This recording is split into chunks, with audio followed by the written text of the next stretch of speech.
আসসালামু আলাইকুম, কেমন আছেন? আলহামদুলিল্লাহ, আপনাকে দোয়ায় ভালো আছি। এই যে আমি আম কেটে ধুয়ে নিলাম, ধুয়ে ভালো করে একদম হলুদ মাখায় নিলাম, শুধু হলুদ মাখায় নিছি।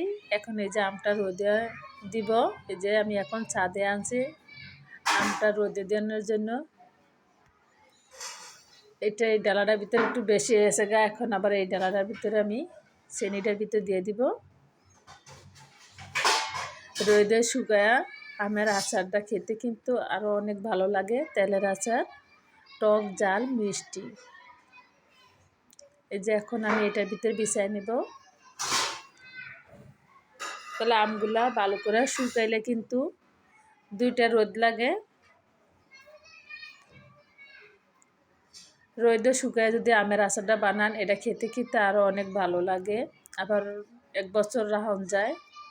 আপনারও এরকম রোদে শুকান না আমের আচার বানাইবেন, তেলের আচার। এটা খেতে কিন্তু অনেক ভালো লাগে, ছোট বড় সবাই পছন্দ করে। এখন এই যে আমি ছাদের ভিতরে এই যে ফেলে দিয়ে এখন আমি রোদে দিয়েছি। আর ওদিকে কটা শুকনো মরিচ এই যে ডালার ভিতরে রোদে দিলাম। এই যে এদিকেও ডালার ভিতরে কটা মরিচ। আর এগুলা কিন্তু আমি কালকা শুকানো, আজকে একটু কোনোরকম একটু রোদে দিছি। এই যে এগুলার ভিতরে এগুলো আমটা শুকাইছে, কি সুন্দর, মাশাআল্লাহ অনেক সুন্দর আমটা শুকাইছে। এগুলা দিয়ে আমি আজকে আচারটা বানাবো, তেলের আচার। আপনারা 1 বছর এটা সংরক্ষণ করে খাইতে পারবেন, তেলের আচারটা। এরকম যদি রোদে শুকায় এটা আচারটা বানান। আমার দ্বারা আজকের ভিডিওটা কেমন লাগছে প্লিজ আপুরা ভাইয়েরা সবাই লাইক দিবেন, শেয়ার করবেন, বেশি বেশি করে সাপোর্ট করবেন, কমেন্ট করবেন, সাবস্ক্রাইব করতে কিন্তু বলবেন না প্লিজ আপুরা। সবাই লাইক দিবেন, শেয়ার করবেন, কমেন্ট করে জানাবেন কেমন লাগছে আজকের ভিডিওটা। আমরা এগুলো শুকায় গেছে গা, আজকে আমি এটা আচার বানাবো, তেলের আচার। এখন আর একটু আমি করে তারপরে এটা নিয়ে যাব। দেখছেন আমটা শুকেছে, মশলা দিলে কতটা সুন্দর।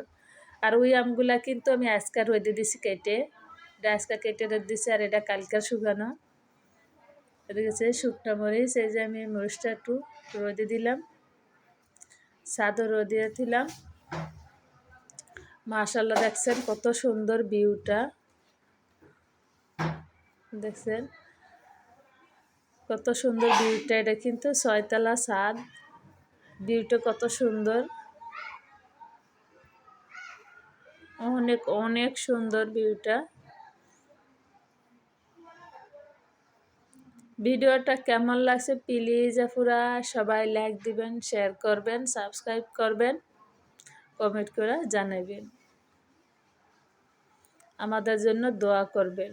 আপনাদের দোয়ায় ভালোবাসায় যেমন এগিয়ে যেতে পারি। প্লিজ আপুরা বেশি বেশি করে সাপোর্ট করবেন, আর একটা লাইক দিয়ে দিবেন। এখন এই যে